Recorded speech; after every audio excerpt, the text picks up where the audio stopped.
புதுவையில குழந்தைகள் வாங்கி சாப்பிடும் பஞ்சு மிட்டாயில் ரொடமின் பி என்ற நச்சுப்பொருள் இருப்பதை கண்டுபிடித்திருக்கிறார்கள். இதில் உணவுத்துறை அதிகாரிகளே இவ்வளவு அடர் நிறமாக இருக்கிறதே என்பதை கண்டுபிடித்து அவர்கள் பரிசோதனை செய்திருக்கிறார்கள். இதில் அனுமதிக்கப்பட்ட நிறம் இல்லாமல் ரொடமின் பி என்ற மிக நச்சுப்பொருள் கலந்திருப்பதை கண்டுபிடித்திருக்கிறார்கள்.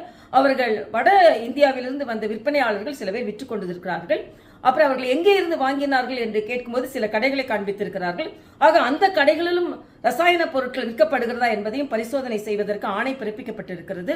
அது மட்டுமல்ல, யாரெல்லாம் இப்படிப்பட்ட பஞ்சு மிட்டாய்களை விற்கிறார்கள் என்பதையும் கண்டுபிடித்து அவர்களிடமிருந்து இத்தகைய நச்சுப் பொருட்கள் இருந்தால் அதை பறிமுதல் செய்யப்பட்டு, அது மட்டுமல்ல அவர்கள் விற்பனை செய்ய வேண்டுமெல்ல உணவு பாதுகாப்பு அதிகாரிகளின் சான்றிதழ் பெற வேண்டும் என்ற ஒரு ஆணையம் பிறப்பிக்கப்பட்டிருக்கிறது.